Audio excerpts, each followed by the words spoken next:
Mənim haqqımda 8 dənə cinayət işi açıblar. Hər aydan bir sənin Daxili İşlər Nazirliyin, sənin prokuraturan, onların başına daş düşsün, səni aldırırlar. Mənə bura cinayətkara məni verməlidirlər sizə. Allah vurmuşdu sizi. Sizin qəbriniz qazılıb hazırdır. Biz sizi bastıracaq. Ona görə bu qəbri siz özünüz öz əllərinizlə qazmışsınız.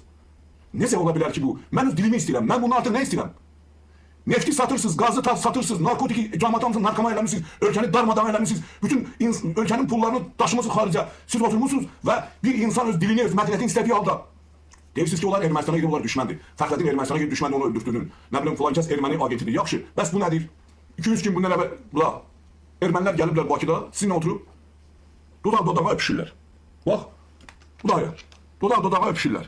Hikmət Hacıyevdə onların ortasında kef edir. Bax, bu Fəxrəddin Abbasyanı sən öldürdün zindanda. Ona görə ki, o nə eləmişdi? Ya Ermənistana bir dəfə getmişdi, ya ermənilərlə bu ermənilərin dostudur.